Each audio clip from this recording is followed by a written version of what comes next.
Uh, can't remember off the top of my head. All right. So, welcome everyone to the advisory committee meeting of Tuesday, October 21st. We have 4 items on the agenda tonight. Discussions of 4 different warrant articles. Article 2 regarding collective bargaining, Article 15 LGBTQIA and Pride Month, Article 17 regarding tree preservation, and Article 18 a resolution about preserving recording and preserving the recordings of meetings. If there are members of the public who wish to comment on any of these items, drop your name in the chat and Harry will call on you. Sean Lynn Jones.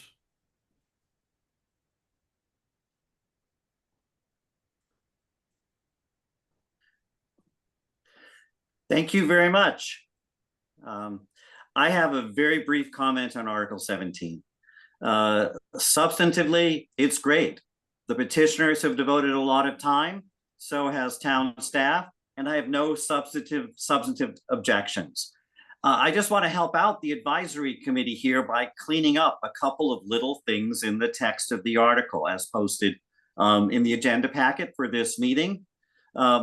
First, the usual deletion of the stuff at the end, like the explanation and or needs to happen, and stuff at the front, like the names of the petitioners and voted needs to be put in the proper form. I assume you can take care of that.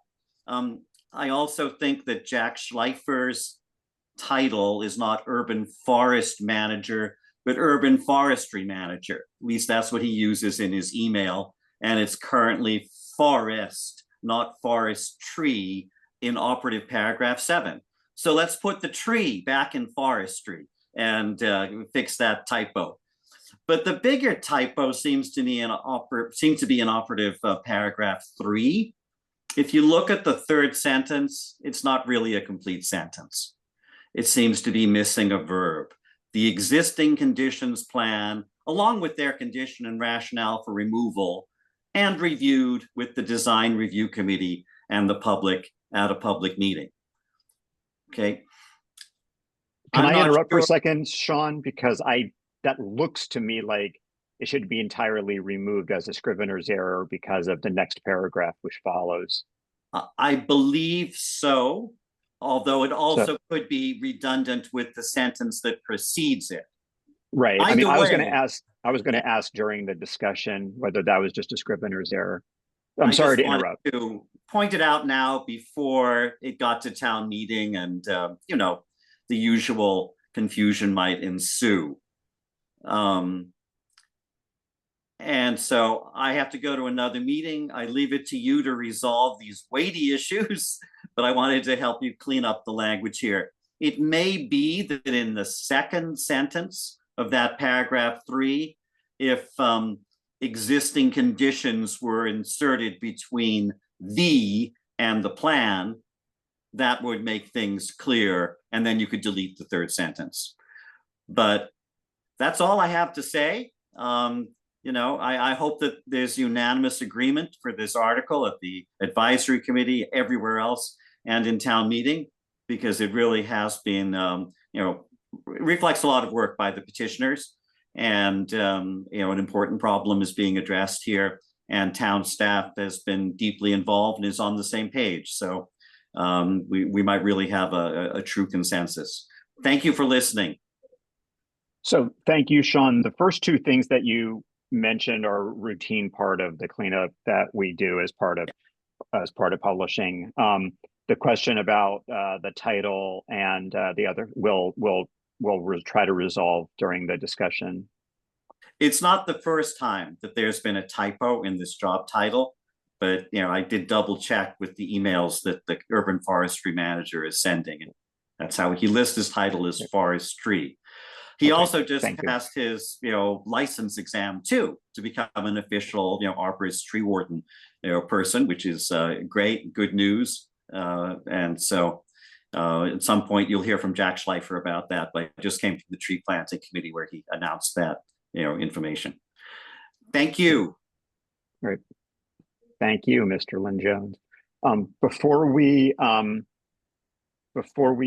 move on to our agenda for tonight, I have one quick announcement, which is that our body is now comprised of 29 members rather than 30 as of 2 days ago. Sunday, Ben Birnbaum has stepped down from the advisory committee.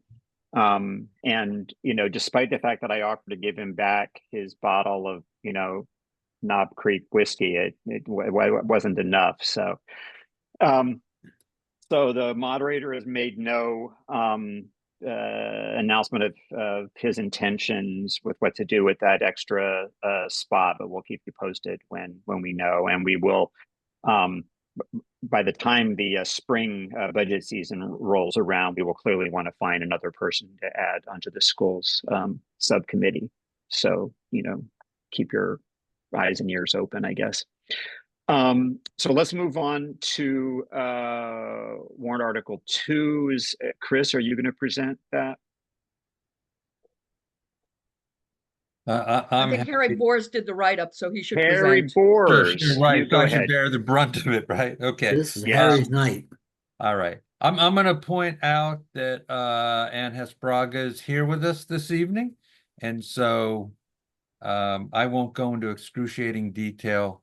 She can answer questions and spackle in the details and correct my errors. So I will start with there's a ratified contract, and it's asking town meeting to fund it. And this is a firefighter's contract with Local 950. It is a 3-year agreement for FY 25, 26, 27. The wage increases are 2%, 2%, 1.5%, respectively. There are, of course, other things in this agreement that add to the price as well. Within it, there are increased educational incentives, and in the packet is the whole breakout, so you can see how this works. What we did not ask is what percentage of the fire force has these different sorts of degrees or not. Just, give us a sense of the loading there. There's also has been increase in the 5-year tenure step at 3% each. And there's a very interesting component, which is the sick day buyback. So right now, if you've accumulated sick time, when you go to leave, you can cash out up to 500 hours. There's some people who have more than that. Traditionally, it seems that most people within the force tend to use what time they have. So how this actually plays out over time remains to be seen. But the new structure is that you get to cash out 1/3 of what you have banked, up to you can apply that 1/3 up to 2184 hours. So if any hours beyond that 1/3 redemption rate doesn't apply to. So this is a significant change. Part of the reasoning for all of this is that we've known that we've had overtime issues from time to time in the fire department. Some of these things are unavoidable. People have injuries. People get grave illnesses, whether it's a cancer or something else. And those things you don't really control for. That's when life inserts itself, perhaps unfairly, but it does. Other things may be controlled for, at least incentivized, and one of those is calling in sick. So part of this would be create an incentive for people not to call in sick, but maybe try and save some of their time. In addition, there's two other incentives, one more so than the other, and that is within this contract, there's a 2% weekend differential rate. For whatever reason, I'm sure it's just, random statistical clustering, but sick time or sick use seems to ramp up on the weekends. And so adding 2% differential rate for the weekends might bring some of that down. They've also expanded the sick note requirements, so it's also going to include deputy fire chiefs. So that rolls in there as well. Things that are not financial costs that are also part of this agreement is that the town, assuming that this gets funded and it goes forward, will step back from the skeleton day provision that they posited earlier in the year.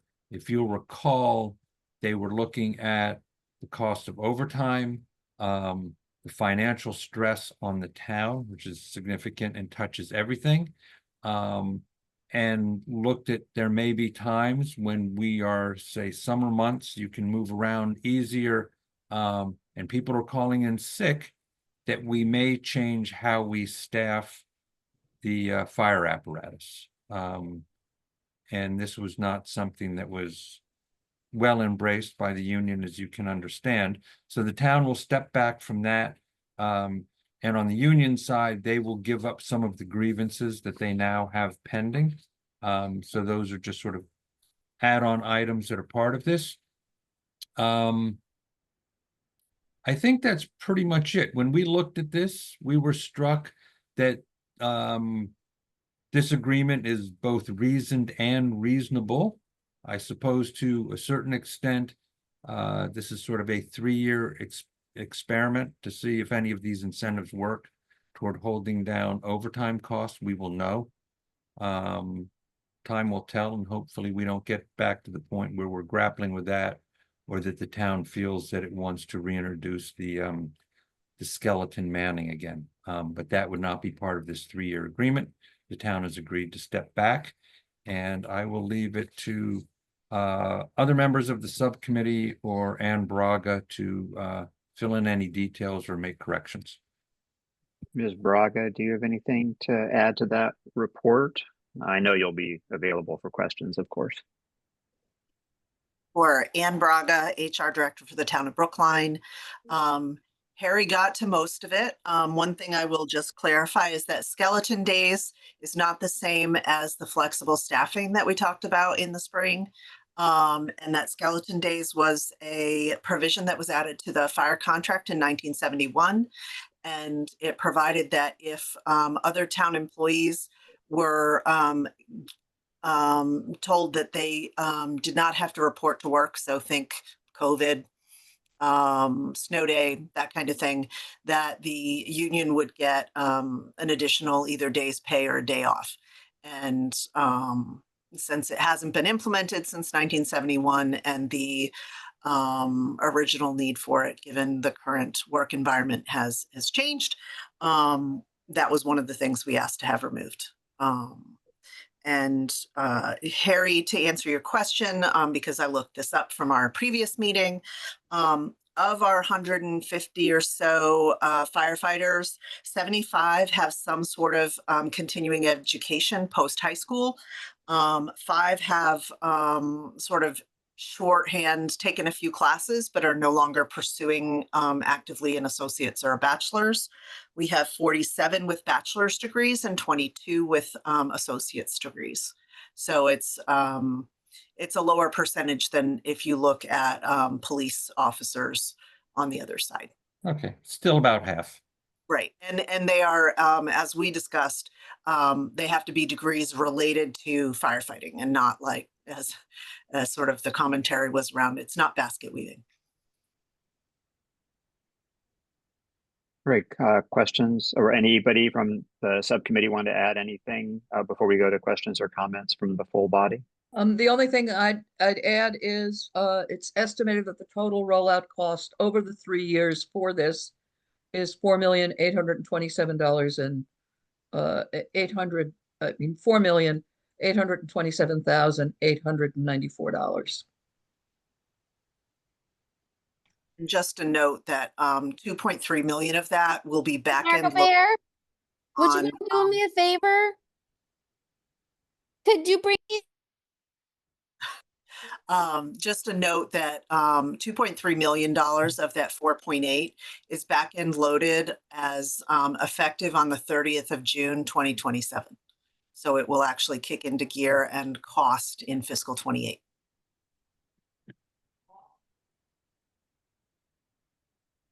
Great. Okay, Questions or comments from any members of the AC? yes, Linda Olson Pelkey. Thank you. I'm just looking for some more clarity on the policy about the sick time and how that is changing. I was confused whether the value was being reduced or the hours being reduced by a third. So So currently, could go over that. Thanks. sure. Currently, townwide, all the employees have a $5,000 cap for buyout of sick time when they leave town service, unless they are terminated for cause. The union looked to be able to increase that benefit for employees who are leaving without being terminated for cause. So that's retirement, moving to another community, et cetera. And to have that be no longer capped at a dollar amount. So $5,000 based on their annual rate isn't a whole lot of hours. So the conversation was had around there's no cap on earning the number of hours. But if you're looking to buy out when you leave service, 2184 is the equivalent of 1 year's worth of hours that a firefighter would normally be scheduled for. And the cap on the buyout would be a third of that 2184, even if they had 6,000 hours on the books, for example. And so it's around 700 hours max times whatever their hourly rate is the new maximum that firefighters could get paid out upon retirement. The hope is that folks will not try to be out for an extended period of time as they go to retire and look to what would be termed burn their sick time before they leave, because that costs us more money if they're out sick as far as coverage goes. So that's again on the intended attendance incentive, particularly in the folks that have worked for the town longer and have a higher cost for us, that they would stay showing up to work and not be out for an extended period of time before they leave. So is this are you attempting to negotiate this type of change with other employee unions? Not at this time. Okay, thank you.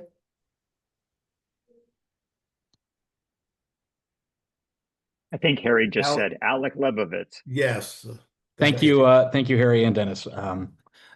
Quick question for you, Ann, and thank you for being here tonight to present and answer questions.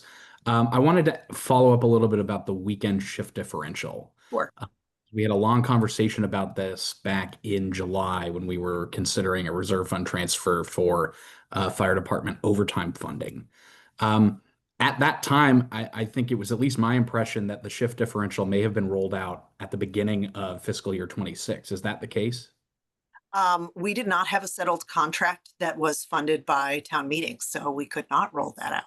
Okay, interesting. So the shift differential is not being paid at all up to this point? Not been paid. So what will happen is, because this is a fiscal 25 through 27 agreement, let me just just looking at this, the weekend differential is effective on the first day of fiscal 27.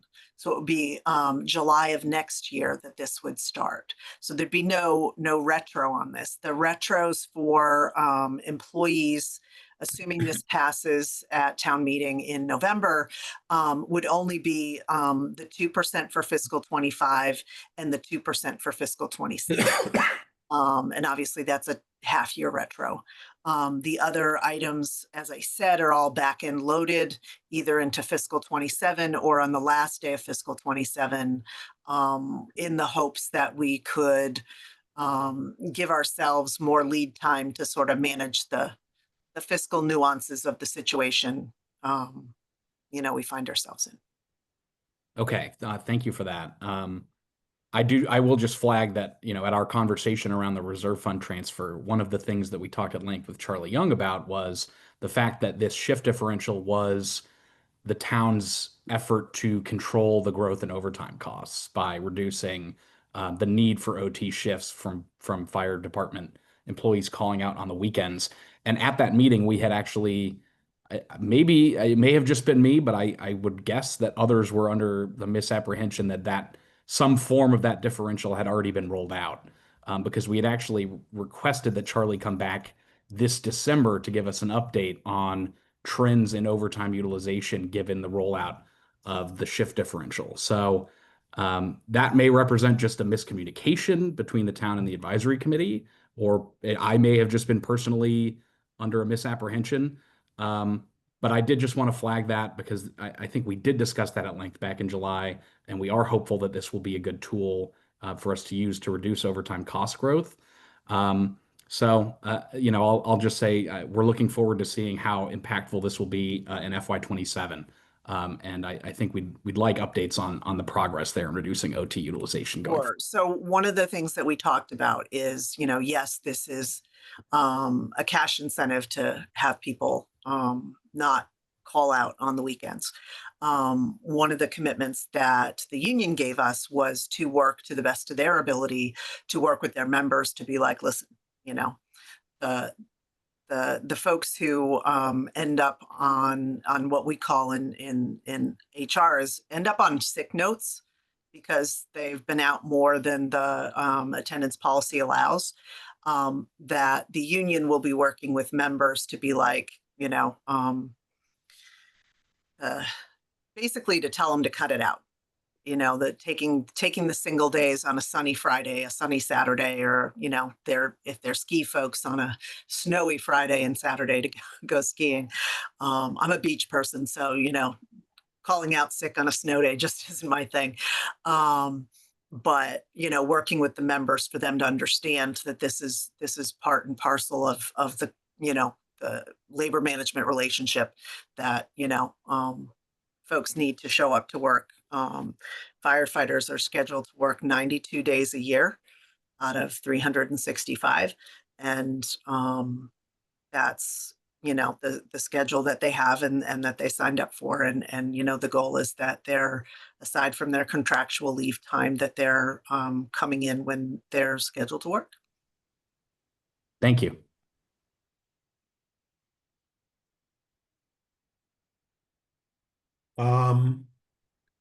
Janice Khan. Yes, and again, thank you, Anne, for being here. So so the other incentives that had been put in place to try to lower overtime use, so the flexible days, those stay. So the chief doesn't have discretion over that. If a firefighter asks for a day, that is granted. So there are no changes to the things that were done in prior contracts? I'm confused as to what you're asking. Okay, so right, one of the issues was that there were, I think, 5 days that could be requested at any time and granted without the chief having to, look at how many people are working that day, whatever. I mean, that was also part of the overtime. Right. So the 5 and 6 days request, so the 5 days in the winter and the 6 days during the summer, is still in place. Okay, great. We still have to staff that, and it's staffed with overtime. We also have the issue around, folks that are out on IOD. Currently, we have about 17 people out on injured on duty for various reasons, both short and long term. And, that has an impact as well. But looking at, to the extent possible is, aside from requesting time off and being granted, obviously IOD and long-term, either FMLA or sick leave, that the sort of single day bang outs be reduced. And then where the others can be done either through health and safety, for firefighters and how they do their work, looking at those things as well. Okay, thank you. That appears to be all the questions.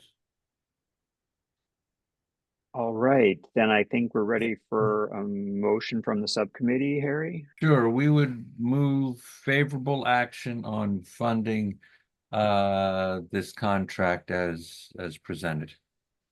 Right, so that's favorable action on warrant article 2 to fund the ratified firefighters contract. Let me share my screen. Michael Berger, Yes. Harry Boers, Yes. Cliff Brown, Yes. Anthony Buono, We are getting used to not being after Ben Birnbaum anymore. did you vote? I didn't hear a vote. Oh, I did. I voted yes. Sorry. Okay, thank you. Elise Couture Stone, Yes. John Doggett, Yes. Harry Friedman, Yes. David Mark Goldstein, Yes. Neil Gordon, Yes. Perry Grossman, Yes. Kelly Hardebeck, Yes. Elisa Jonas, Yes. Janice Kahn, Yes. Brian Ladd, Yes. Alec Lebovitz, Yes. Carol Levin, Yes. Liz Linder, Yes. Pam Lodish, Yes. Jocelyn Murphy, Yes. Donnell O'Neill, Yes.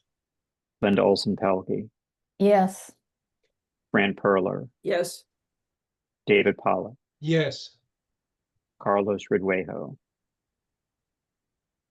Not here yet, perhaps. Margaret Robotham, Yes. Lee Selwyn, I don't believe Lee is here, and Carlos, if he does come, will be late. wait, right, Christine Westfall. Yes. Okay, 25 in favor, none opposed, and no abstentions. We're going to recommend favorable action on warrant article 2. Thank you to the subcommittee. Thank you, Anne. So let's move on to warrant article 15. I'm not sure who's presenting for the subcommittee. That's me, Dennis. Go ahead, Alec. All right, thank you. So warrant article 15 is a resolution that calls for Brookline to recognize and celebrate LGBTQIA+ Pride Month each June, and also urges the select board to acknowledge several other dates of importance to the community. I will note, for reference, there is an amended version of the warrant article that was crafted between the petitioners and the Human Services Subcommittee. You'll note that is available in the packet, a redlined version at the end of the report posted there. Just wanted to reference that because you will hear me make reference to the original version and the amended version going forward. The dates in the original version that are singled out for select board recognition include the International Transgender Day of Visibility, the International Day Against Homophobia, Biphobia, and Transphobia, the anniversary of the Stonewall riots, National Coming Out Day, and the Transgender Day of Remembrance. These are not separate celebrations, it should be noted, just date recognitions from the select board, or in the case of the amended article, from the Commonwealth of Massachusetts. So during the petitioner presentation, lead petitioner Kevin McKenzie articulated the significance of the resolution, emphasized the need for the town to support the LGBTQ+ community, and this was particularly notable in light of recent actions taken by the federal government and several state governments throughout the country. It was pointed out that historically, while many of these observances have been led at the federal and state governmental levels, recent shifts in governmental attitudes may necessitate local communities to step up and take a more proactive role in asserting values of equality and respect. And that by recognizing the commemorative dates set forward in Warrant Article 15 and establishing a town pride celebration, Brookline would reaffirm its commitment to supporting the LGBTQ plus community against the rising challenges and political environment occurring nationwide. Subcommittee discussion touched on a number of topics. There were concerns raised by some members about the broad scope of Warrant Article 15 and the potential distraction that could cause from what is largely focused on a pride celebration that's more similar to some of the other heritage and group associated celebrations Brookline currently organizes. Some members of the subcommittee felt that this could lead to a conversation that would be more difficult around the equity between various cultural and social groups with the number of observances. And there was, in general, a strong sentiment that the resolution should focus more on the pride celebration aspect of its original draft. Chair Granoff, who regretfully could not be here this evening, proposed a new whereas clause that was added to the resolution with the consent of the petitioners, which states that the Commonwealth and the city of Boston, as well as many other municipalities in the U.S., recognize June as Pride Month and help to give some more logical flow and assert the existing precedent for Warrant Article 15. The subcommittee also discussed whether the number of commemorative days aimed at the select board should be limited in order to focus the resolution more specifically on Pride Month. It was, as I mentioned, expressed that there was concerns about the potential focus in the warrant article. And in addressing this concern, the subcommittee proposed and the petitioner agreed to remove the 7th therefore clause in the original draft, which is the clause that resolved town meeting recognize various occasions beyond the official Pride Month celebration. This was largely done to prevent redundancy and to minimize potential objections to the warrant article on being too broad. We did do some exploration of the potential financial implications of Warrant Article 15. This information came mainly from Director Gelano from the Office of Diversity, Equity, Inclusion, and Community Relations. And he estimated that a single event Pride Month celebration would incur costs for the town between $1,000 and $2,500 annually, which includes staff time expenses, coordination costs, refreshments, and materials for that celebration. These costs are very much in line with several of the other similar celebrations that are currently put on by the town. And Dr. Gelano further estimated that about 144 hours of staff time would be required to execute a celebration annually each year. And I'll just further note in concluding here that we felt, and the subcommittee expressed, that Warrant Article 15 was very much in keeping with the values of Brookline, that it's something that has value to LGBTQI plus residents, and particularly is poignant in light of the changing federal circumstances in the country. And finally, as I mentioned, you can see the redlined amended version at the end of the report. And I would just note for consideration this evening, we did receive a scope ruling from the moderator on some of the proposed changes that were out of scope. In particular, the moderator ruled that the proposed changes we made to resolve Clause 8 were beyond the scope of Warrant Article 15. And those changes redirected the resolution from town meeting urging the select board to recognize the individual days of commemoration I mentioned previously to directing that urging to the Commonwealth. Because the original resolution makes no reference beyond Brookline, the moderator did rule that to be out of scope. So when we get to a motion later this evening, based on our deliberation, we will likely not be taking up the subcommittee's original proposed motion, as we will need to address that one particular scope ruling. And I'll conclude there. So before I go to Mr. McKenzie to add any comments from the petitioner's perspective, it's going to be really important Alec, when a motion comes up, do we have something that can be voted on that we can report in that Lisa can report and that we can put in our packet? So if you have the ability to redline the red line into a thing that we can display later, that would be great. Yeah, I can absolutely do that. And I'll just note that the moderator did, in issuing his ruling, provide two alternatives that would be within scope. One being just a return to the original language. The other being he provided another example that would shift the language from the town meeting urging the select board to officially recognize or commemorate these days to the select board, or urging the select board rather to officially acknowledge the following occasions. So both the original language and, quote, the official acknowledgement language have already been judged to be within scope by the moderator. So with that, I'll conclude. Okay.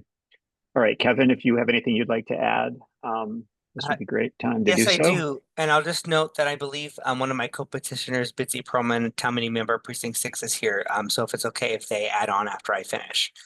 So I'm Kevin McKenzie, town meeting member, precinct 13, as well as the town's chair for the Commission for Diversity, Equity, Inclusion, and Community Relations. I'm the lead petitioner on this warrant article, as well as several of the other openly LGBTQIA plus town meeting members in Brookline Town Meeting.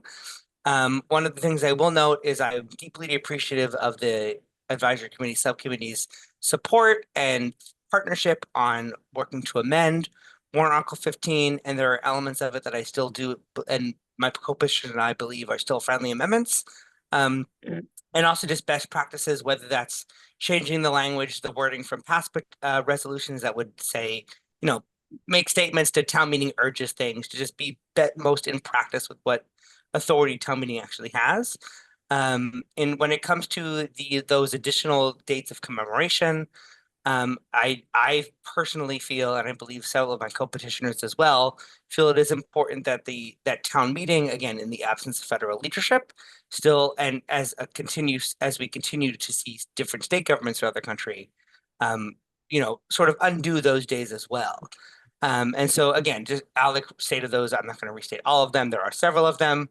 But again, when we say things like, I know the original language said proclaim, I'm totally open to the moderator suggestions in terms of asking the select board, whether it's, instead of proclaim, officially acknowledge or recognize, to give them the flexibility that they see fit to acknowledge those. And just personally, this is a resolution, right? It's not a bylaw, it's not a mandate. This is a resolution, it's an expression of what town meeting would like. It's not a demand of what is going to happen. And so the select board can implement this as they see fit. The same is true for the Office of Diversity, Equity, Diversity, Equity, Inclusion, and Community Relations, as well as the commission, which is flagged in it. Again, just to disclose of which I am the chair. We have also recently established a subcommittee for commemorations and observations, which would support the office in that work and advise the select board and the full commission on those issues as such. So as we drafted it, we did want to ensure flexibility for the bodies that would be impacted by it at town level down to board level, to allow them to implement it the way they see fit. Alec did mention that there could be a potential cost for a new celebration, and that is true, but we're likely years away from a new celebration taking place.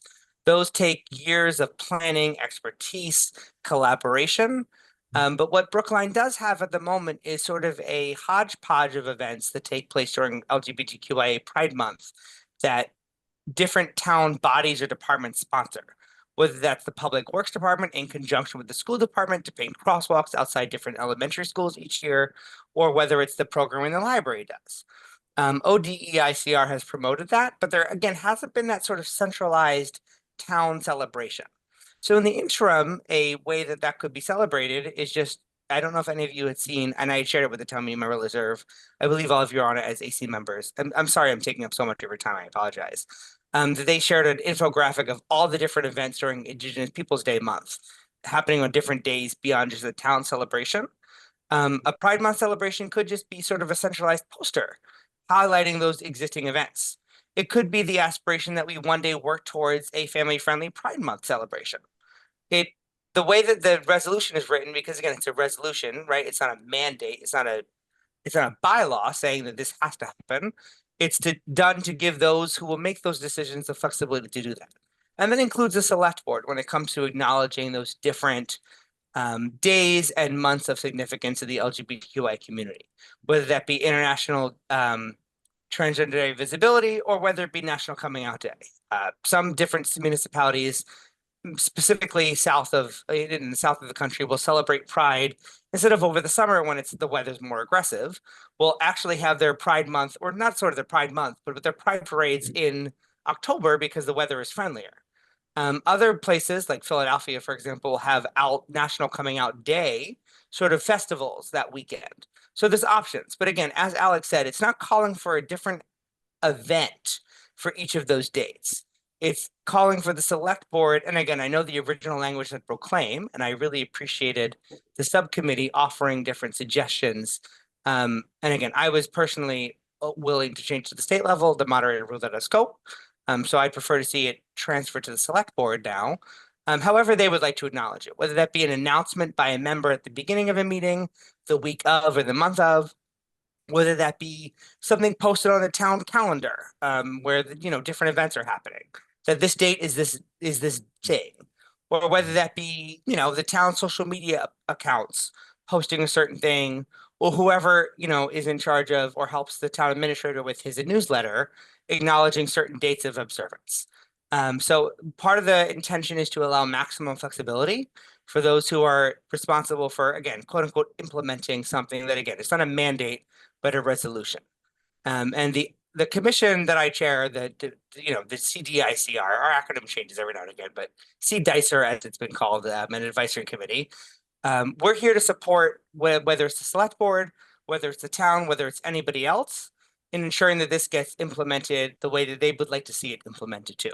Whether that's writing the proclamations or the statements that they read annually, whether it's advising them on best practices, whatever it really is that they would like to see from us. And so that's where I'll leave it. And I know that, again, Bitsy's here, so is it okay if I just pass to Bitsy to see if they would like to add anything? Yes, go ahead. Thank you, Dennis. Thank you everyone for meeting, for hearing this. I don't think I had anything particularly long to add, just, as the national environment has changed, sort of the places where Brookline isn't, I guess, acknowledging or officially acknowledging these things have become more clear. And so, I feel like in years past, like it would have been lovely to have this acknowledgement, but it wouldn't have been quite as meaningful. But especially with everything being under attack, having Brookline apart from Boston have, just like this is pride and has a place in our community, I think would be particularly meaningful to, everyone in the community, but to people in schools in particular, to the children who live here. So that's all I have. Thank you very much for having us and debating this. Thank you, Harry. Danelle O'Neill.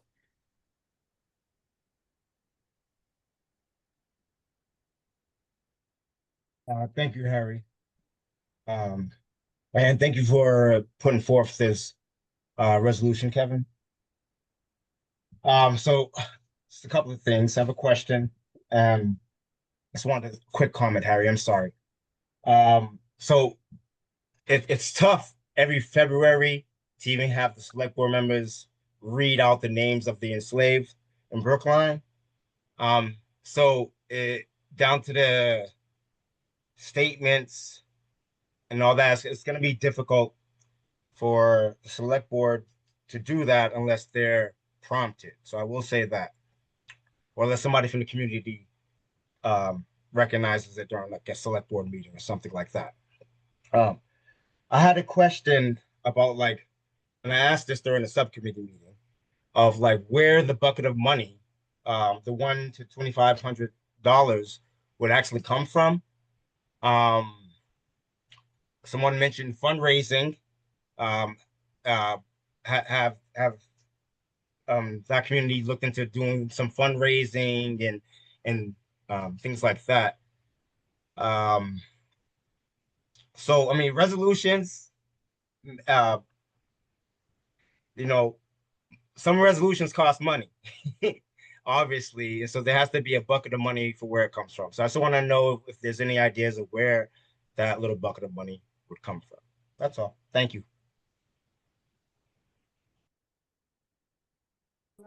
Is that to the petitioners? I'm happy to report from the subcommittee, but Danell is on Sure. the subcommittee, so Go he- ahead. Sorry to interrupt, Alec, but if people are, I can also share. I spoke to Lloyd, Dr. Galliano earlier today too on this topic. Yeah, go ahead, Kevin. Yeah, so again, it sort of depends on how the office decides to implement it. In the immediate short term, again, sort of my vision as lead petitioner, and I think co-petitioners also understand this, and the office is in the same place. Capacity is limited. It would probably be a couple fiscal years until, you know, that $2,000 cost could be incurred. But one thing I will just quickly note as chair of CDEICR is that there is money sort of somewhat affiliated with my commission that isn't touched or used by the commission itself that can get reallocated or whatever it might be. And since we've recently established the subcommittee, our new subcommittee on celebrations and observations, that might be an existing financial allocation made that could be tapped into by the office if the office itself deems that as wise. I won't tell the office what to do with it, right? They're the professionals, they know what to do. But I just wanted to note that there might be already some money that exists allocated that we're not tapping into.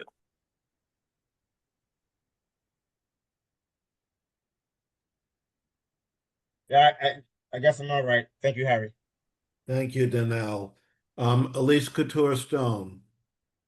Hi, thank you. So Kevin, thank you so much for sharing this. I had a lot of questions before actually hearing Alex sort of reprisal of how your meeting went. I guess my questions to you are you know, as someone who knows and understands what it costs and the sort of person power it takes to put together, let's say, a large scale, really fun celebration that I think would be worthy of this cause. As you noted, you said that that might take a couple of years before we could do that. In the interim period, what would be meaningful, do you think, to this community that would show that for Brookline to show our support? And well, I'll leave it at that. Okay, thank you.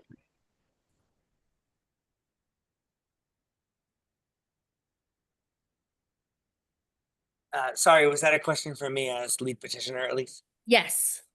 Okay. I think there are sort of 4 events that come to mind in town for me. We have the annual MLK Junior celebration. We have the annual Juneteenth celebration now, which is a wonderful event. Also in June, we have the annual Indigenous Peoples' Day celebration, and we have the annual AAPI Heritage Month celebration. And town meeting did recently pass a resolution to establish some form of an annual Jewish American Heritage Month resolution as well. But that hasn't sort of formalized the same as the other 4 have. So I think something that, again, one day would be not on the same level, but sort of in a similar spirit to those would be desirable for the community. And in the interim, I think there is that, again, that existing programming that exists, but isn't sort of formally promoted by the town itself or the diversity office as a package deal. That can be just sort of a, hey, we see you, we support you, here's the things we're doing to support you, and we're going to package it together for you so that you know what's happening. And just an asterisk I'll add to that briefly is that one element I think that's important for Pride Month and just LGBTQI individuals in general is to really indicate that a lot of the stuff is family friendly, right? Like LGBTQI individuals can be any age, whether that age is 7 or 75. It really can happen at any point in time. So offering something that everyone in the community can really come together around is important, whether that's painting the crosswalk, whether that's a book reading at the library, or whether it's a new event that we aspire to establish one day. But in the interim, I think sort of making sure that LGBTQIA residents and community members see that they're recognized and supported by the town, and then separately know what those events are, and that those allies in the community know what those events are that they can attend, is an important first step. Okay, so if I'm hearing you correctly, I think then the way to interpret this resolution then would be to create an affirmative space across cultural organizations and institutions until the town can specifically host like a really great party. Is that what I'm understanding? Yeah, and if the town can get to that point for that really great party, quote unquote, great. And if not, there's some things in the meantime that we have that we can celebrate and elevate in the meantime. Yeah, and I think, like Kevin said, the library does a lot of great stuff, and it would just be, nice to see the library's things highlighted at the digital displays around town, and the sign in Brookline Village, just to pull it out in front of people. Okay, thank you very much. And that appears to be it for questions. Okay, so Alec, do you have something to, if I make you a co-host, do you have something to project? Yes, absolutely. Let me pull up this red line copy or blue line copy, as the case may be. I don't really know why it makes that distinction. But as I mentioned previously, the one amendment made at the subcommittee that was ruled out of scope occurs in this, therefore be it resolved paragraph, where the original language was, quote, town meeting urges the select board to proclaim. The subcommittee amended that to, quote, town meeting urges the Commonwealth of Massachusetts to officially acknowledge the following occasions. As I mentioned up top, the moderator provided two potential remedies, one just being the restoration of the original language, the other being changing or reverting to the original language with the one additional change that to proclaim be struck and replaced with to officially acknowledge. Well, that's what I'm going to recommend you change it to. Okay. I'm happy to do that, and I'd be happy to offer that motion. So sorry, just as lead petitioner, to be clear, I'm sorry to interrupt. Would that be that the town meeting urges the select board to officially acknowledge the following? Correct. He's going to Yeah. edit that right now. To So make that if you let clear. me do it on the, I accidentally accepted that one. So if we take that suggestion, then it would restore the original language and then simply strike proclaim and replace with officially acknowledge. So in other words, if I may, so this is going to be the motion as distributed in our packets, with the exception of this one line change that we're making here. Correct. Okay, thank you. Is that, hopefully that's clear to everyone on the call. So I'll let you make that motion and someone can second it. So moved. Hopefully we need a Seconded. second because, all right, so the motion is favorable action on warrant article 15 as amended by the subcommittee. And can you drop that sentence into the chat, Alex, so I can paste it in here with the additional recommendation from the moderator. Let me just wait for you to do that. Just that one sentence.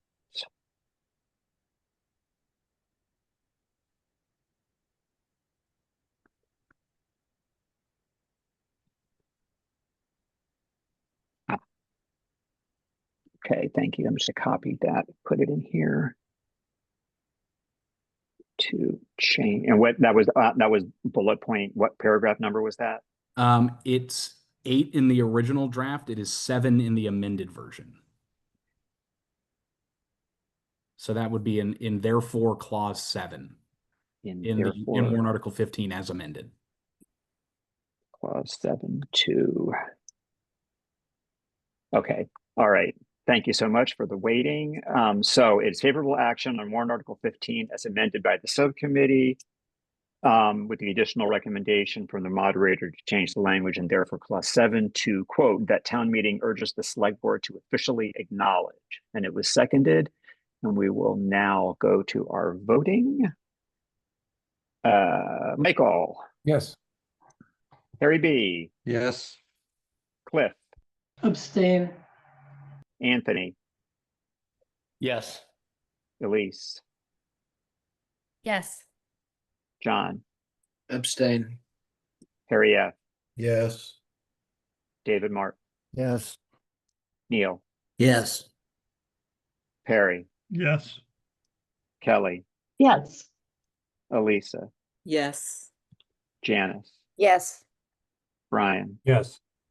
Alec, Yes. Carol, Yes.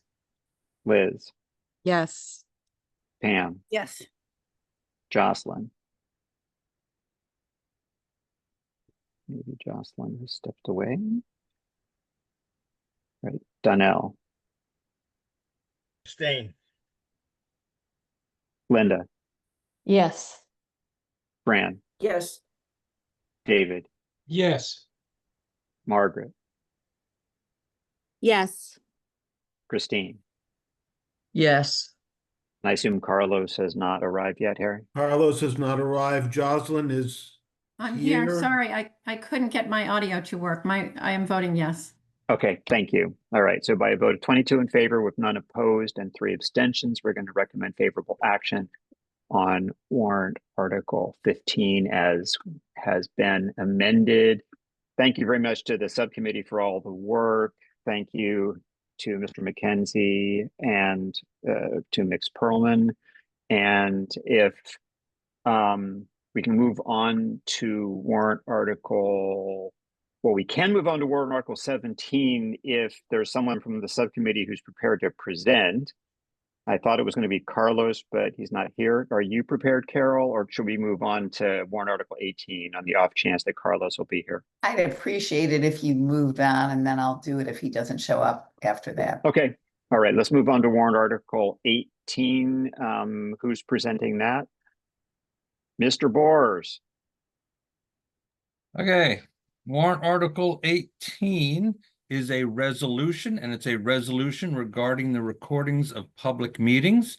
Let me just say up front, and I apologize, I start this off with an egregious split infinitive. And in our recommendation, there's one typo, which I will point to when we get there. So is Heather Hamilton here? I'm not seeing her. She's Yeah. not on the list. She hasn't. I don't see her. Okay, she's a petitioner, and I figured she can probably speak to it better than I can, and Neil can chime in as well. So essentially what the resolution asks for is that recordings of meetings, boards, committees, commissions, get posted to the website where you can find them. If you request them, you can get them. They're there. There's a way to get them out. We do it regularly, as you'll notice with the subcommittee reports that were in the packet tonight. In there is a link to the recordings, and we're sort of used to it. Not all boards, committees, and commissions do that. And it may be that some of the smaller ones that don't meet as often aren't doing this as regularly, aren't as used to it, don't have as many people to do the work, don't have staff. There's a variety of things. The resolution doesn't really ask for anything new other than to say these recordings already exist, and since they already exist, can we just get them posted so that people can get to them? When we discussed this as a subcommittee, one of the things that we discussed was a concern that this would put extra work on town staff. Because it's easy to add a little here and a little there to town staff, and it's, you know, death by 1,000 cuts. But what struck us also is, because we've done it, is that it's not that onerous a task. You're posting the minutes anyway, and all you're doing is cutting and posting the link to the recording that's already been done. So we thought that was pretty reasonable. We did change some of the wording in the recommendation, and you can see the markup here. A lot of it's more sort of for grammar and clarity. The one substantive portion is at the end, And that is that these would be posted, these videos would be posted, quote, and again, the typo is where we crossed out within 4 business, that should be within 4 business days. Days should have been crossed out also. And we added as soon as practicable, but no more than 10 days of the meeting. And there was a little bit of discussion. I will say most of the subcommittee, the chorus harmonized. There was one voice that was a little bit out of kilter, and I will confess it was mine, and that came to the 10 days. The way it's written is 10 days as opposed to 10 working days. And that was essentially to comport with the rules for posting minutes. What I had pointed out was if it's not working days, it could essentially be a week. So think of, hypothetically, someone is going to their daughter's wedding in Washington, D.C. and takes the week off just before the long weekend. That's 10 days used up right there, but it's only 1 working week. Other than that, we were all in agreement. We voted unanimously to recommend it with the changes.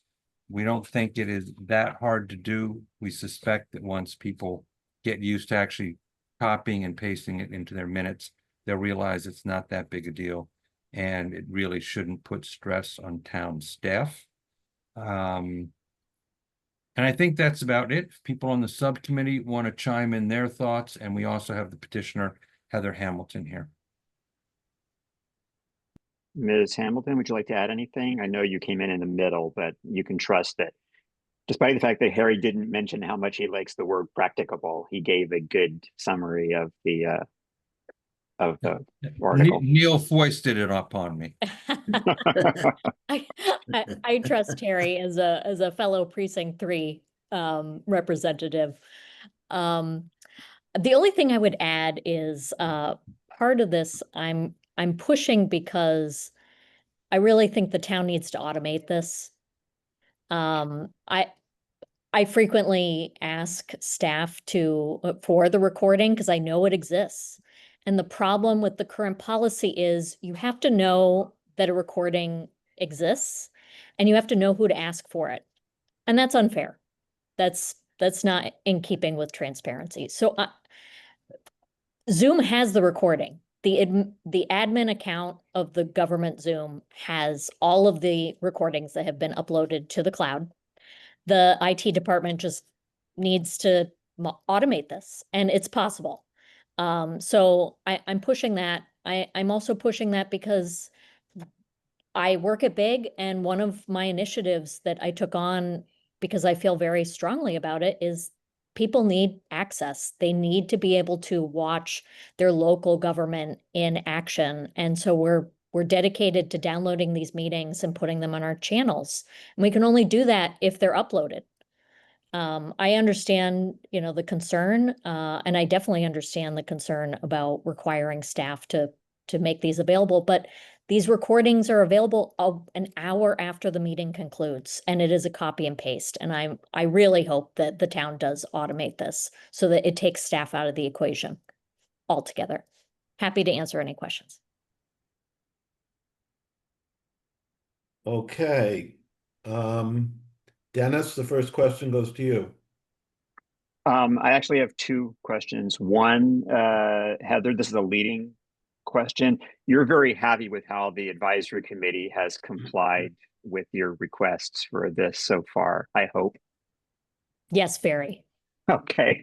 Now, my practical question is, during the subcommittee report, there was the repeated statement that this is not adding any new work. The recordings already exist, or very little new work. The recordings already exist, et cetera, et cetera. What about for a totally in-person meeting for which it was not recorded by Zoom? Is there the expectation that we're going to have to start recording them? No. Or is it only for recordings that exist? I haven't read the language in detail. Right, as it's written, it is only for recordings that exist. It doesn't impose any new requirement that every board, committee, commission meeting, whether of substance or whether it's just Start recording more if they're not ministerial, already. that they bring in an owl and set that up, because then that would have certain IT and staff functions that would be required, but that's not in this. That was a fun Thank I you. was not prepared to make. Okay, thank you. Neil Gordon. Yeah, I just want one comment, and that's the notion, we hear this word uploading. So if you're hosting a Zoom meeting and you click the record button, right, it's there, it's uploaded, right? There is no uploading. There's no, figuring out how to put it on YouTube or anywhere else. The only thing you have to do is go back into the admin page, find the link to the recording, and paste it into the minutes. The link is even emailed to you typically if you're the Done. host of the. Right. Done. Right. Done and over.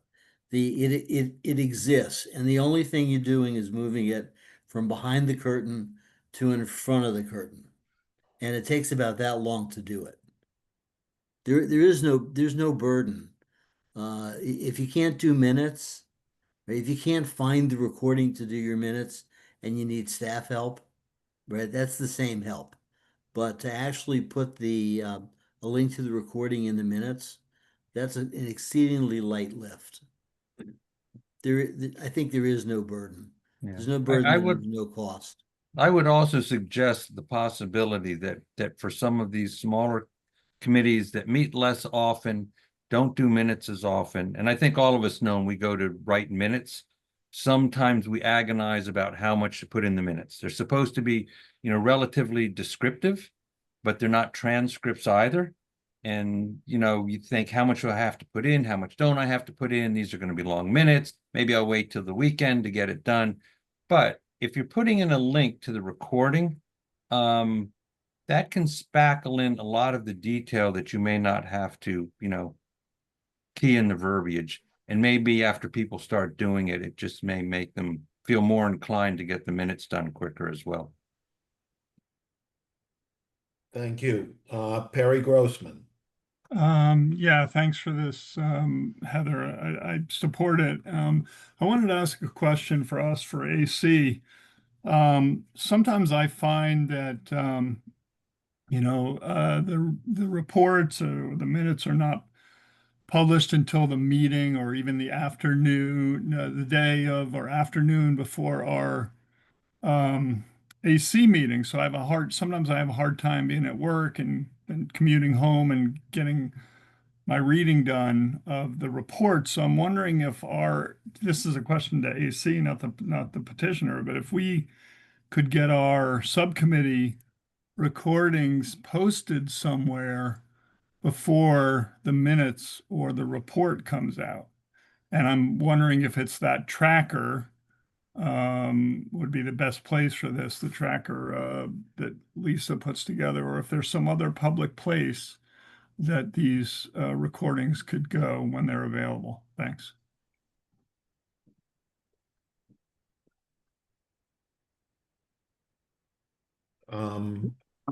Lisa, I don't know what the level of complexity is. I don't know how frequently you're updating that tracker.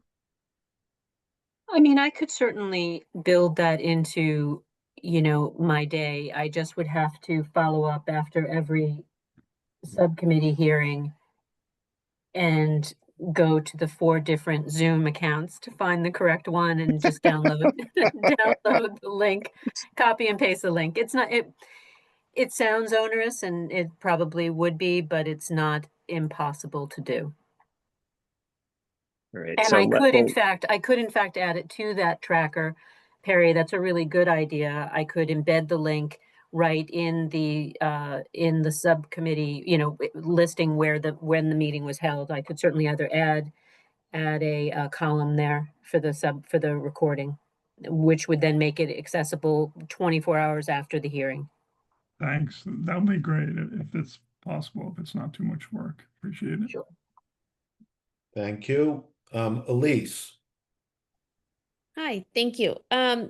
Yeah, I think most of us probably think in this vein, but I think I just wanted to, I guess, comment and say that I think given that we are living in a time when our administration is restricting access to information, I think it's really important that we take a stand and make easily available the work that we're doing, and that our neighbors, our friends, community members can easily access our conversations. I mean, to Perry's point, I emailed even just today as our meeting was starting, Lisa, in a panic, like, oh my God, I have all these questions, but I don't want to take up all this time because I didn't have the time to read through in between my work day, picking up kids' dinner and all the things. So I think there are a lot of layers to this, but I think we should really work toward making access to information as easy as possible.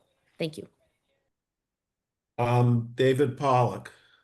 My question is along the same lines. I think that Perry's question and Lisa's sort of solution of getting all of our meetings into the tracker works for one board, but there's over 100.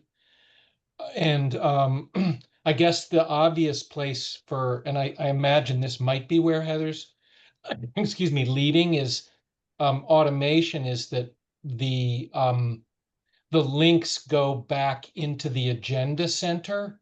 And so if I wanted to see a meet, if I knew that there was a meeting of a subcommittee in September, on September 20th, I would go back to September 20th to that agenda. And then there would be a link that would be in the calendar, and then everything could be, that would be, that seems to me the one central place. And it goes along with what Town Hall IT did, creating the newer agenda center, which town meeting freaked out when it switched from the old calendar. But then once people figured out what the new click was, I think it actually works a lot better, the new one. Thank So you. if there's a question there, it's sort of, is that what you were thinking, Heather? Yes, I mean, what would be ideal is if the IT department worked with Zoom Government and got, it automated to populate, because I do like the new platform quite well. And this summer we had an intern at Big who wrote a code. I mean, he basically just asked ChatGPT to write a code to automate a process that went onto the town's website, looked for Zoom recordings, downloaded them, uploaded them, and then changed the format because Zoom recordings are in a file that our system doesn't recognize. So we have to reformat them and then upload them into Cablecast, which is a completely separate system and it's kind of archaic. I mean, he wrote this in a week. It's possible. Thank you. Janice Kahn. Hi, and hi, Heather. Good to see you. And I do look at the big recordings, so thank you for that public service. So David actually was on the track I was thinking of as well, that to me, it seems to me that what we do at AC is above and beyond, because the link is in minutes. And often people won't sit for a 2-hour meeting, but they can skim and then figure out, how to skim through the meeting to find what they want and, on it. And that would be true of the agenda too. So I wholeheartedly support what David's saying. I think that a meeting with no context is not as useful as one in some sort of context. And having it on the same, in where the agendas are, would be a really kind of, I think, a good approach to giving the public a little bit more than just knowing that the select board are meeting on Tuesday, but really having a little bit more context. So I like David's idea a lot, and and wanting to do this transparency is really also wonderful. So thank you. Thank you. John Doggett. Hi, thanks, Harry. Heather, this is a great warrant article. I really appreciate you bringing it forward. I think it really would help improve transparency. I've got a question, and that is what is the retention period planned for these? And is there any cost over time that we would need to fund this for long term? Interesting question. I'm gonna have to put my former select board hat on. I mean, I count these as public records, and so I think that they would fall under the public record guidance, and I believe that's 7 years. But that's really just, also about the contract between the town and Zoom. If that comes up for renewal, what the data storage retention is. I can tell you, working at Big, I have downloaded so many of these meetings, but I actually don't list them because we don't want them to clog our YouTube channel. What I do is I post them on our cable channels.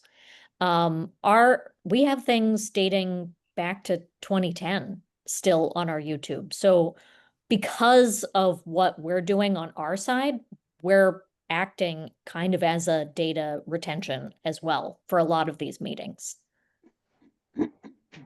Thank you. Dennis, that's it for questions. All right, so Harry, would we have a motion from the subcommittee? Sure, we're going to recommend favorable action on the article as amended and extend that strike mark the within 4 business days. And that's our motion, the amended version. So the amended version simply says as soon as practical, but no more than 10 days is the. It says as soon as practicable, but no more than 10 days. Yes. Okay, great. So there's a motion from the subcommittee for favorable action on warrant article 18 as amended. Hey, Michael. Yes. Harry B. Yes. Cliff. Abstain. Anthony. Yes. Elise. Yes. John. Yes. Harriet. Yes. David Mark. Yes. Neil. Yes. Perry. Yes. Kelly.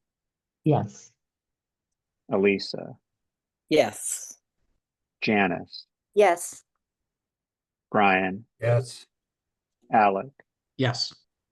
Carol. Yes. Liz. Yes. Pam. Yes. Jocelyn. Yes. Donnell. Yes, and thank you, Heather. Linda. Yes. Fran. Yes. David. Yes. Margaret. Yes. Christine. Yes. All right, so by a vote of 24 in favor, none opposed, 1 abstention, we're going to recommend favorable action on warrant article 18.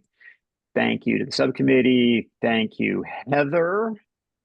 Nice to see you again. And I believe, Carol, you're up because Carlos hasn't made it. So you're going to pitch in. You have to unmute.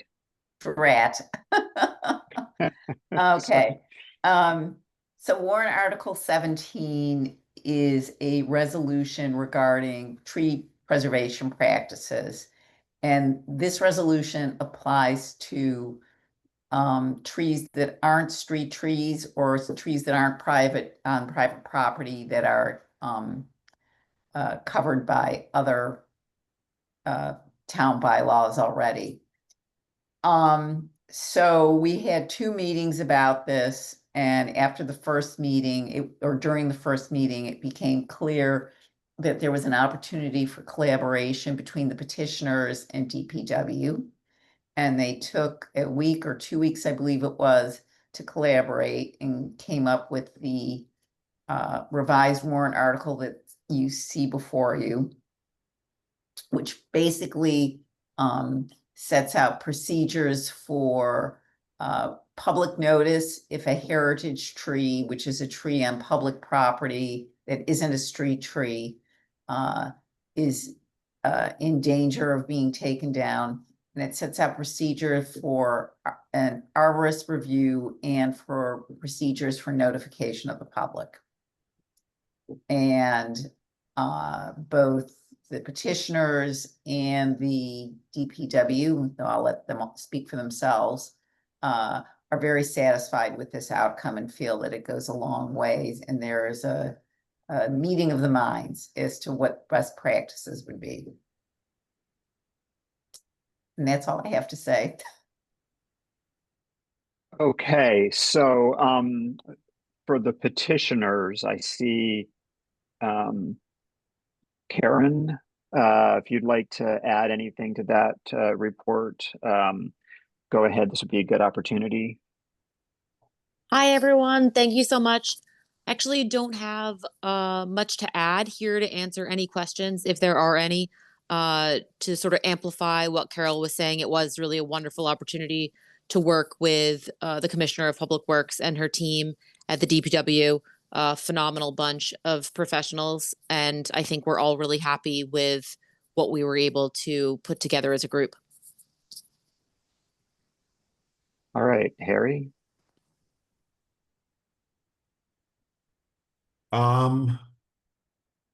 Well, it's open for questions. Well, the first one was me, I think. Oh, okay. I'm sorry. It's all right. As I'm not sure who was here at the start of the meeting, but town meeting member Sean Lynn Jones came and had a few observations about the resolution as presented or as amended, and everything that he mentioned is clearly a scrivener's error, which we can address with one question. And so I'm just going to ask it here on behalf of Mr. Lynn Jones, which is this sentence right here, if you can see it, isn't quite a sentence, and it appears to be combined with parts of the previous sentence and the parts of the sentence which follows. And it's the question for either the subcommittee or the petitioner, or whether or not it is appropriate to simply remove that as an editing error.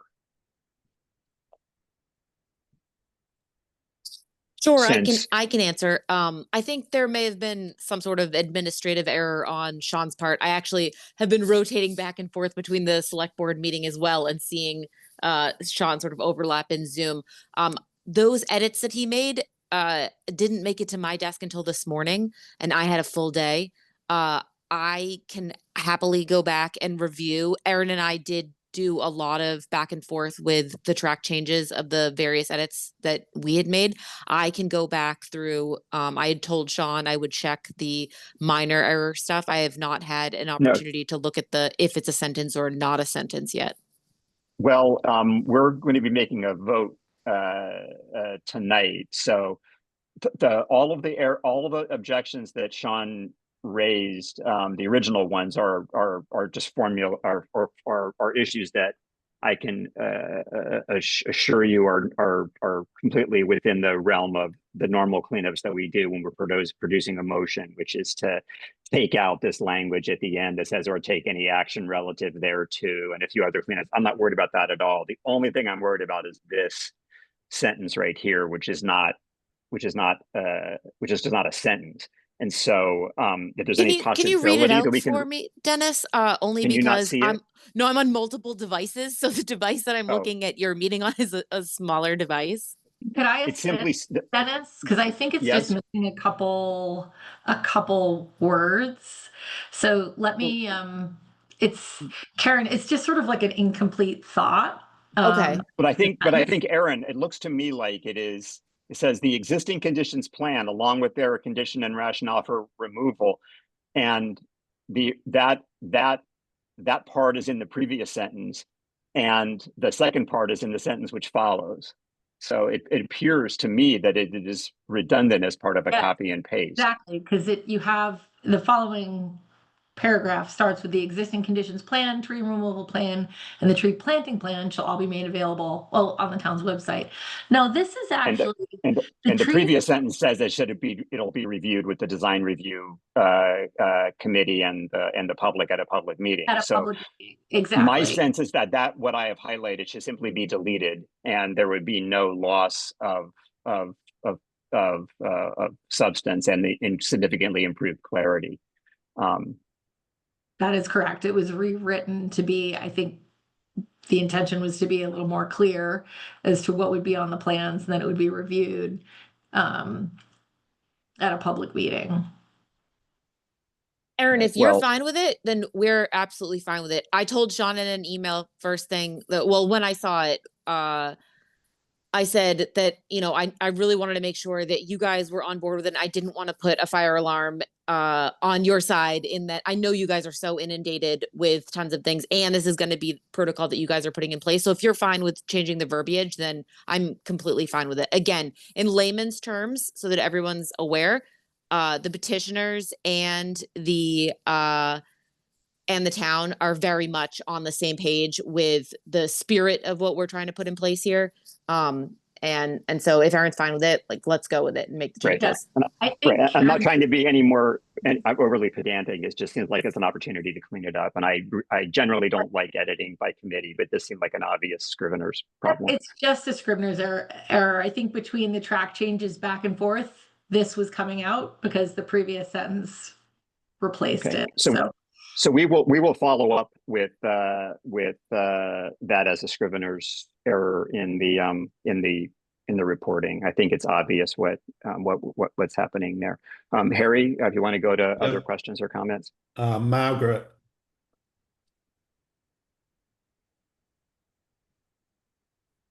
Thank you. So this resolution seems really well intentioned, like, what monster hates our tree canopy? And I get it. However, this seems like a classic tree law.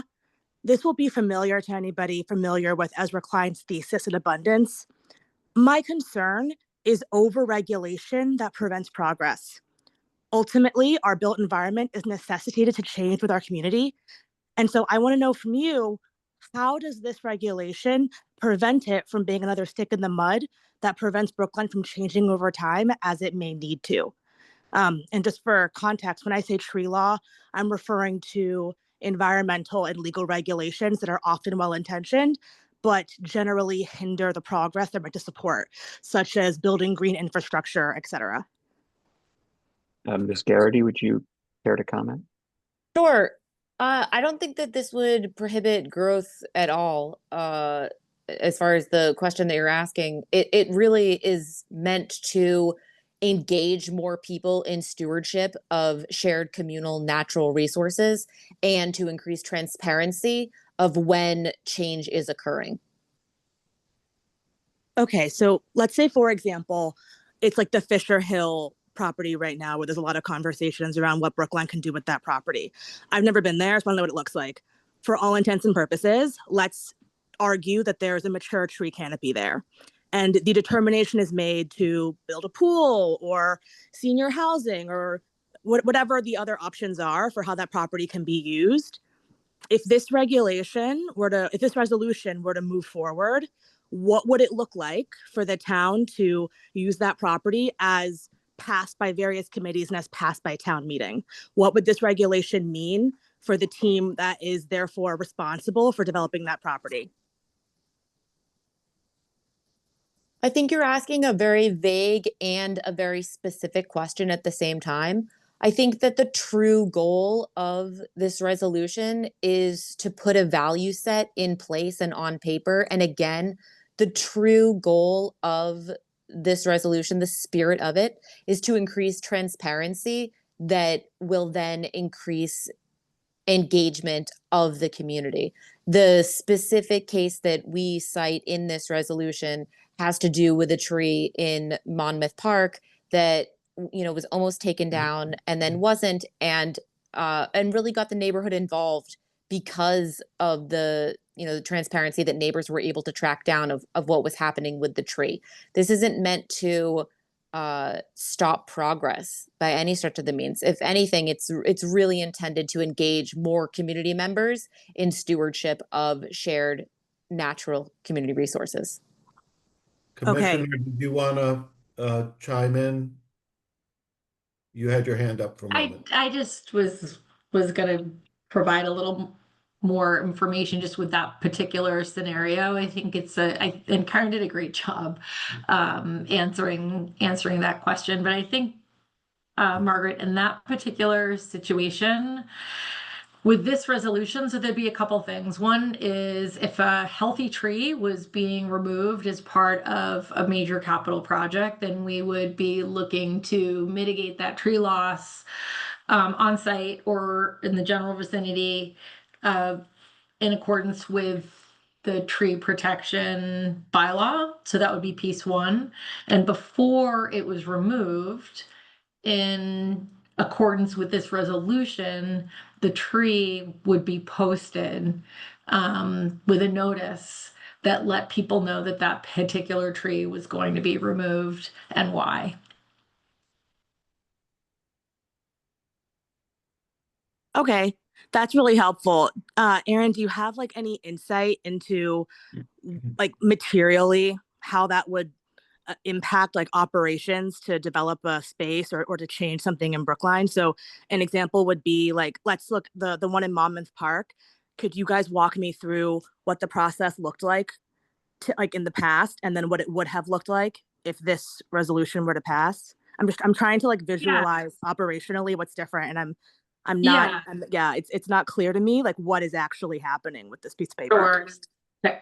So what has happened in the past with a park design review process, and that's what this was. So the park was being renovated, and as part of the renovations, or as part of the design review process, which includes a design review committee and public notice, the landscape architects and the team look at the condition of all the trees. They talk about what and how to preserve and protect them. They look at the plan. In this particular case, it was some lawn improvements and replacement of a play structure, but also a very large old ash tree was determined by the town's arborist to be in significant decline.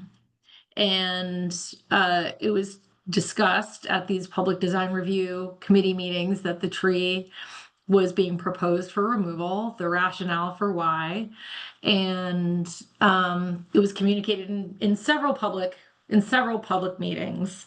However, fast forward to when we actually go to do the construction, like the whole process wraps up, we're going out for construction, and those that weren't involved in the process didn't know that that tree was coming out, and they wanted additional review on that tree to see what preservation measures could be taken to prolong the health and stability and viability of that tree.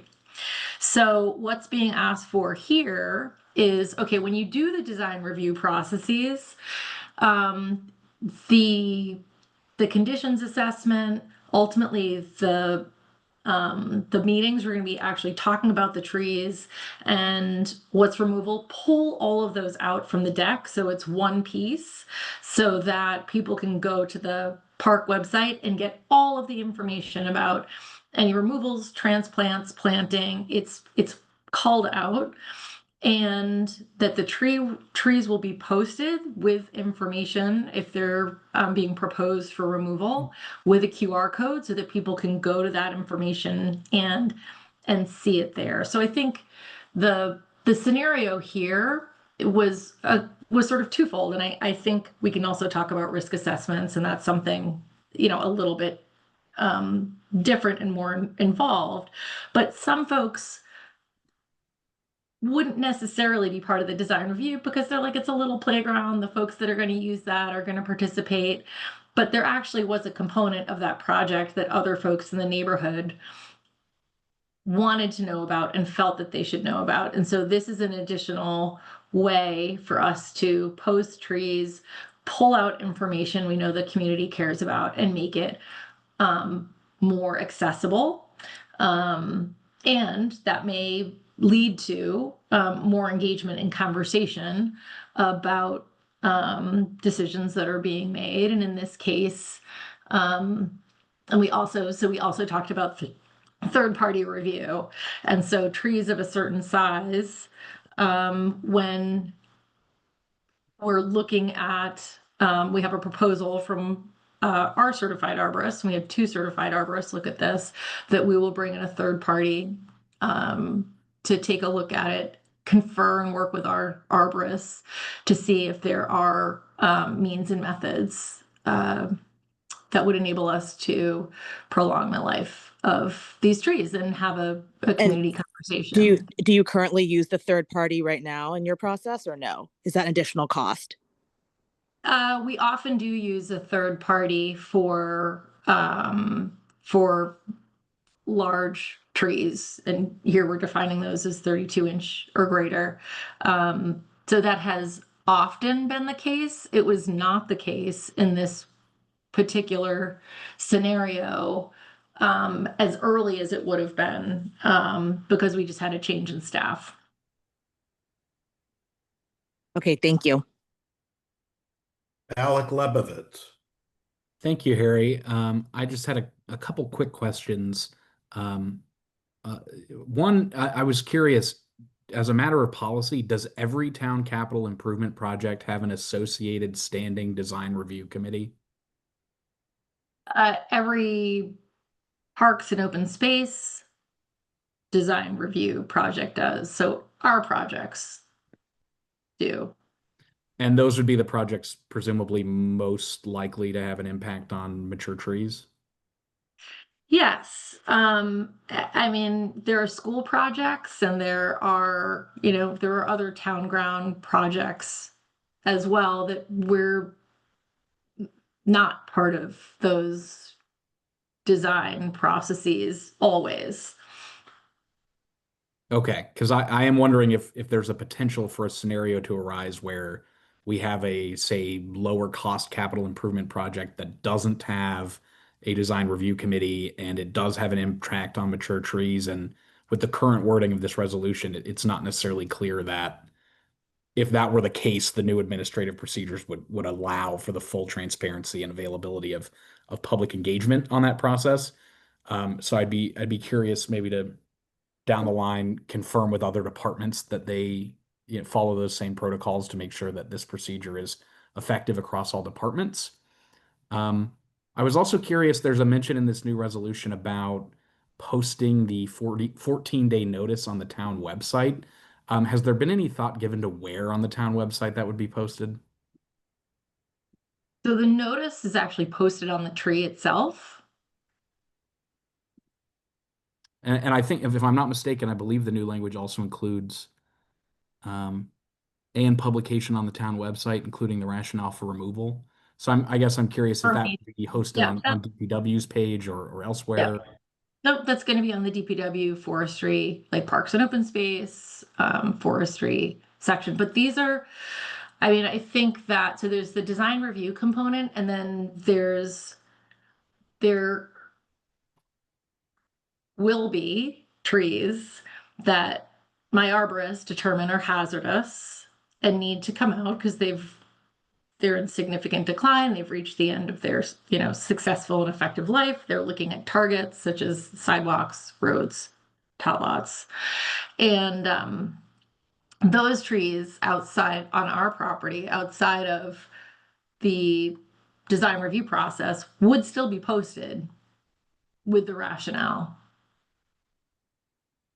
Okay, thank you. That's very helpful. Yes. So I think this resolution also, will need to be shared with the school committee and public buildings so that they, understand the resolution, because, we can only post the work that's under our jurisdiction. Right. Yeah, that makes sense. Thanks so much, Erin. And I just close by thanking the petitioners for their hard work on this. And particularly for their collaboration with the subcommittee and with Commissioner Shute and the DPW. I think the version in front of us tonight is vastly improved from the original version. So I just thank you all for your hard work on that. Thank you. Janice Kahn. Yes, thank you. So I have just another perspective, another comment is that often in design reviews, such as in a park, that you have the user group typically involved. But in the case of, say, street trees, that's not necessarily the case. It's the people walking by. And so it's really important to have these trees, if they're going to come down, have it be posted, allow people who, are not maybe considered the user group, also aware of it. And I can just tell you, I live on the border of Newton, and this happened actually in my neighborhood on the Newton side, where there was a street tree that was posted as coming down. A developer wanted to bring it down, but people walking by felt it had value as a street tree with a canopy and with, it enhanced the value of the street.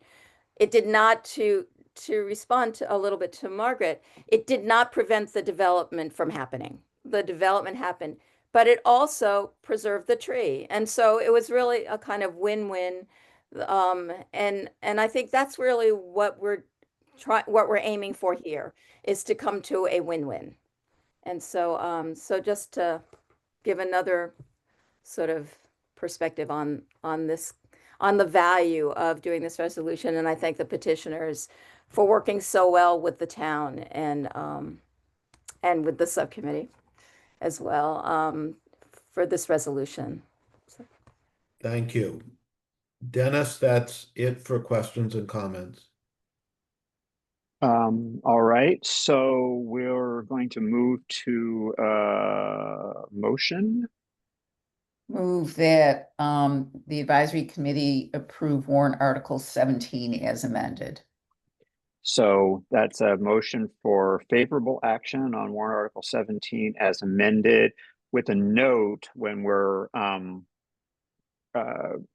transmitting this to for the combined reports and to the moderator, that that third sentence that we displayed is removed as a scrivener's error. And there's a couple of other minor scrivener's errors that were mentioned earlier, and I can follow up with Carlos afterwards. That includes the correct title for the forestry manager, and the rearranging it to be in the form of a motion rather than in the form of a the sort of original warrant article. So share screen. We have a motion for favorable action on warrant article 17. Michael. Yes. Harry B. Yes. Cliff. Abstain. Elise. Yes. John. Yes. Harry F. Yes. David Mark. Yes. Neil. Yes. Perry. Yes. Kelly. Yes. Elisa. Yes. Janice. Yes. Brian. Yes. Alec. Yes. Carol. Yes. Liz. Yes. Pam. Yes. Jocelyn. Yes. Donnell. I don't hear Donnell. Linda. Yes. Fran. Yes. David. Yes. Margaret. No. Christine. Abstain. All right, and was Donnell here? Donnell is here, yes, and he's now unmuted. Sorry about that. And at your vote, Donnell, I'm sorry? Yes. Yes, great, thank you. Okay, so 21 in favor, 1 opposed, and 2 abstentions. We're going to recommend favorable action on the amended version of warrant article 17. So thank you to the subcommittee, thanks to town staff, thanks to the petitioner. Karen, I apologize. I normally give the petitioner the chance for the last word before the vote, and I failed to do that. but hopefully you're happy with the outcome. Yeah, it's great. Thank you so much. So Harry, we have announcements about Yes. upcoming schedule. So the schedule is a bit of a work in progress, but it appears that we will not meet this coming Thursday, the 23rd. So Lisa, if that date has been posted, please cancel. We will meet Tuesday, October 28th, which is a week from tonight. It will be virtual. I believe what we're doing is warrant Article 3 on the budget, assuming warrant Article 3 is ready. And I believe we will be doing warrant Article 19 regarding the 25th Amendment. So Cliff, if you could make sure that the petitioners for warrant Article 19 are aware that we're doing that. We are not planning on meeting Thursday, October 30. And then in the first week of November, we will be meeting on November 4. We will be doing warrant Article 8 on lighting, assuming it is moved. We'll be doing warrant Article 7 on Clark Road, God willing. And we will be going into executive session regarding a litigation matter. And then right now for Thursday, and that meeting will be live or hybrid. And then on Thursday, November 6th, right now, all I have is warrant Article 10 on renaming a baseball field, and presumably anything else that we haven't gotten to by then. Thank you, Harry. Please note what Lisa dropped in the chat about the deadline for October 28th for items that we have voted on already, and that's several at this point. Write-ups for the combined reports are due to me so that I have a chance to do editing to get them to Melissa in time for their publishing in the first mailing of the combined reports. So please don't make me cranky. I want to try to get through that as quickly as possible. And I think that's everything. Dennis? So we'll see. Yes. Dennis, I know that the town is not going to move on Article 5, but do we need to vote no action on that? And where are we going to put it on the calendar? I guess we could do that on Tuesday, a week from today. It just needs to be posted Yeah, appropriately. Lisa. That's all I'm saying. Yeah, Lisa, can you add that warrant Article 5? Where are we next putting, Tuesday. where are we adding 5? Next Tuesday. It'll be a 2-minute Gotcha. Okay. Dennis? pro forma vote. Yes? I'm just sort of curious. If at town meeting, the moderator says nobody has moved warrant Article 5, I'm going on to warrant Article 6, is our vote necessary or does it need to be there on the record? I think that it's like the belt and suspenders thing, just in the off chance that there is a motion that is made. We generally vote no action just to have that. Very good, thank you. We always take a position on Article 1. Right. Even when there are no unpaid bills. Right. So it'll take, but we're not going to get, nobody's going to get up and speak on it, I assume. So we're not going to spend any time on it at town meeting.